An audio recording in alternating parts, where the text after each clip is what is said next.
How's it going, everybody? Ryan Devlin here, excited to be back on the Jazz Lesson Videos channel. Today we're going to be talking about pentatonics. There's an infinite amount of possibilities that we can create in our improvising using pentatonic patterns. I really resonate with pentatonic playing. It was really the first kind of playing I got into when I got into saxophone. As I said in my last video, Maceo Parker was like my first favorite saxophone players. He uses a lot of minor pentatonics. Then as I started getting into more tenor players and more jazz-based rather than funk-based playing, I got into artists like Michael Brecker, John Coltrane, Steve Grossman, and Jerry Bergonzi. All of these guys use pentatonics as a foundational part of their language. And when I started studying with Chad when I was in my undergrad years, I asked him about these pentatonics. And he had me use resources like the one we're going to talk about today to gain a higher understanding of what pentatonics are and how to practice with them and then how to use them in our improvising. So today we're going to go over 5 different patterns along with some tips and tricks to get these pentatonics into our playing. And all of these patterns and tricks come from the Chad Lefkowitz Brown resource, Pentatonic Patterns for Jazz Improvisation.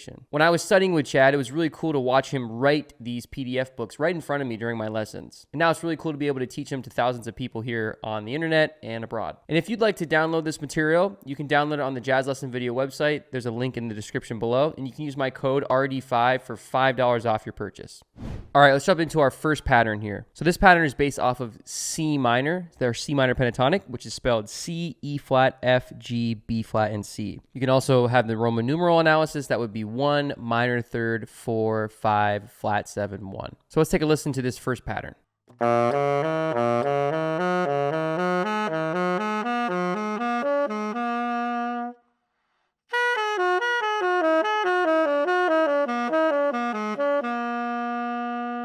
This pattern is relatively simple, so let's analyze it. All this pattern is going up 3 degrees of our pentatonic scale and down 2 degrees of our pentatonic scale. I'll explain what that means. Anytime we do pentatonic patterns, I memorize them in this method called skips and steps. Anything that is in the linear order of the scale is stepwise, and anything that is not is a skip. So for example here, C to E flat, we're not skipping any notes in our pentatonic scale. That would be a step. E flat to F, we're not skipping any notes in our pentatonic scale, so that would be another step. F to C would be a skip because we're skipping E flat. So this pattern to me is step up, skip down, and then the pattern repeats itself. And we're doing that on every single degree of our minor pentatonic scale. So off the 1, the 3, the 4, the 5, the flat 7, and the 1. And then descending is that same thing, just backwards. So we have step down, skip up, and then the pattern repeats itself on all the degrees. So I would like using this on a blues, and I like thinking about this as like maybe the opening phrase to a blues. So if I play a C minor blues, 1, 2,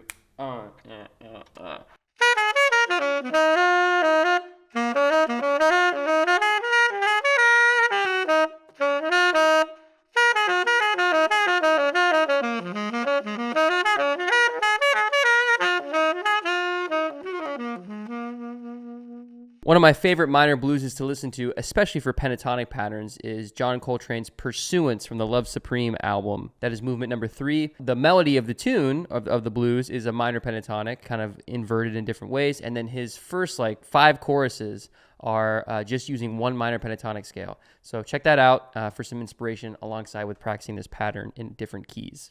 All right, let's move on to our second pattern now. We're going to stay with the minor pentatonic sound. These are my favorite pentatonics to use, and go to a more intervallic one, a little bit bigger intervals to mess around with. So let's listen to it.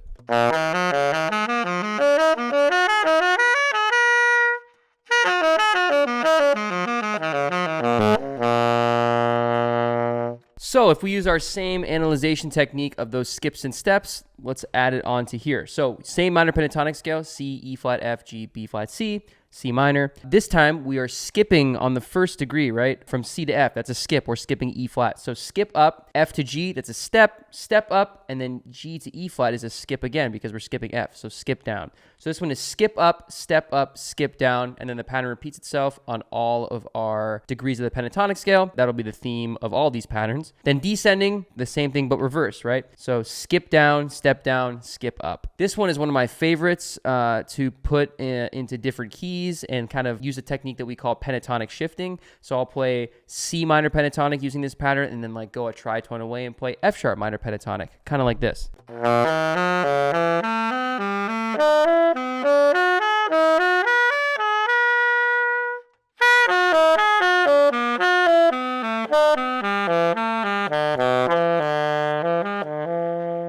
So I'm keeping the same skips and steps going, but I'm interrupting myself by playing a different key on my way down. So I'll play like 2 systems of C minor and then 2 systems of F sharp minor, a system of C, a system of F sharp. And you can start doing these once you get more comfortable with all the patterns that we have in this book. You can start shifting between keys. This one in particular, though, is kind of under my fingers in all the keys, so I feel comfortable being able to switch between the two, especially in the moment. This is a technique that I love listening to John Coltrane do it, but also Michael Brecker. Some really cool recordings of him with pianist Hal Galper are on YouTube. There's an album specifically I love called Reach Out, where Brecker is doing this all over the place. It's one of my favorite sounds. So along with this pattern, try superimposing other keys as you're playing through pattern number 7 here in the minor pentatonic section.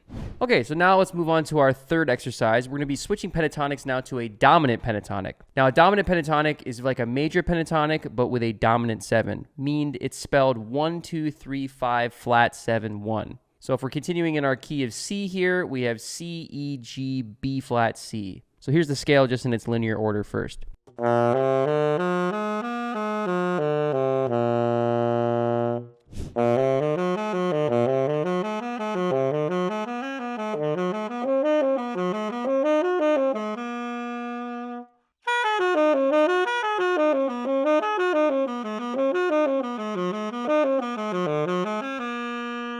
Okay, so let's analyze this pattern now. So we're switching to dominant pentatonic. These work over dominant 7s, obviously. A couple other functions too that we'll talk about. So if we use that same skips and steps method, we have step up, step up, step up, step up, step down, skip down. So that last 2 notes, E to G in that first measure there, that's a skip.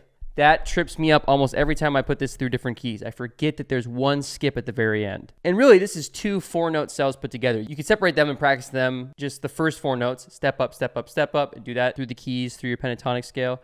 And then you could do step down, skip down, and do that through as well. And then again, the descending version is just the opposite. So we have step down, step down, step down, step down, step up, skip up. So that's where those differences lie. So when playing these over different changes, I think of dominant chords obviously is a great place to put dominant pentatonics, but there's one other really cool function. I like going from the third of a dominant scale and playing off of that half diminished chord because you have the flat 6th and the sharp 11 or the flat 5. So this C dominant pentatonic works really well over E half diminished 7.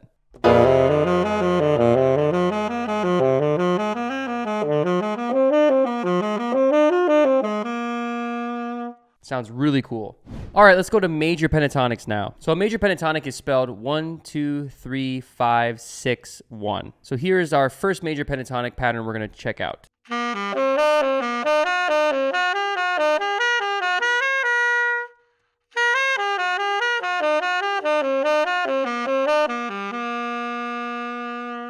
So before you analyze this, just remember, minor pentatonics and major pentatonics are the same scale, just a minor third away. So the C major pentatonic is the same scale as the A minor pentatonic. So for me, I learned my minor pentatonic scales first when I was learning this language, so I always relate things back to the minor pentatonic. But since this is in the key of C major and we're kind of dealing with that, we'll always relate this back to C. But this pentatonic pattern will work over C major, it'll work over A minor, and a couple other chords that we'll talk about in a second. So let's analyze this. So these are just 4-note cells starting on each one of our pentatonic scale degrees. So from C, the root, we have step down, skip up, step up. And then that pattern repeats itself on all scale degrees.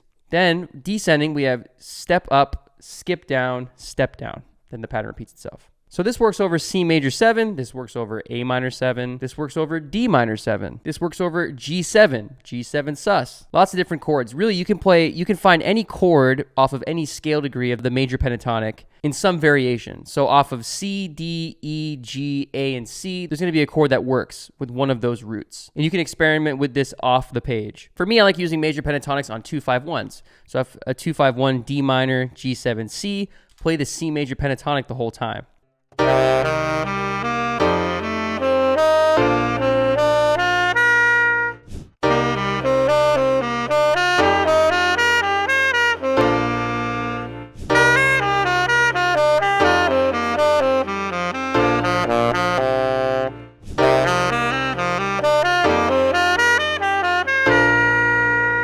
Major pentatonics can work over a whole lot of different chords and a whole lot of different progressions. Always look for those common tone relationships.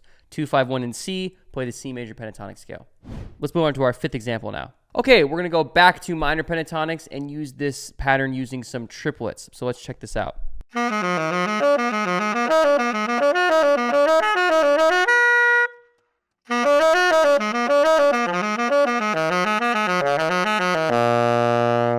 So we're going back and using our C minor pentatonic there, C, E flat, F, G, B flat, C. And this pattern we're gonna memorize in those skips and steps again. Now we just have a couple more notes per bar because we're using triplets. So I think of these as 6-note cells, so 2 triplets. So we have C, B flat, G, F, G, B flat. That would be our first cell, which would be step down, step down, step down, step up, step up. So no skips there. Then we skip up to E flat, so that could be kind of a skip. And then the pattern repeats itself. Step down, step down, step down, step up, and then skip up to F. So we're kind of having that skip in between the cells, but the pattern is pretty much stepwise the whole time. And the same thing goes with descending, just the reverse. So using these triplets are cool. I've been studying a lot of the way that Coltrane plays in the later 60s, and he uses a lot of different groupings of notes when he's playing these patterns, sometimes playing kind of out of the time a little bit, playing like 1, 2, 3, 4, 5, 6. 1, 2, 3, 4, 5, 6. 1, 2, 3, 4, 5, 6. You know, in those kinds of groupings. Sometimes 7, 8, 9 groups too. But specifically, I would count them in groups of 3 or 6, kind of divisions of that. So practice maybe playing a vamp on like C minor or something like that, and try using some pentatonic patterns in groups of 3 in and out of the time. Check it out.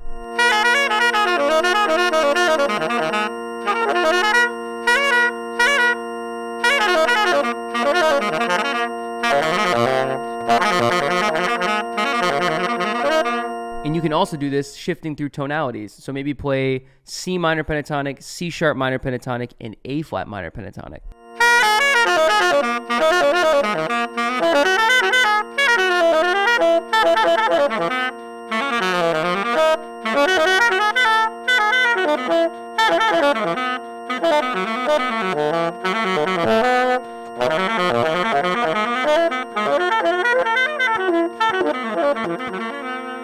Just experimenting through playing pentatonics in different groupings can create a whole different sound. They almost disguise the pentatonic. Listen to John Coltrane do this. I'm still working on it myself. It's something I'm really excited about trying to learn more and do in my playing. But definitely check out the source, John Coltrane in the 1960s doing that.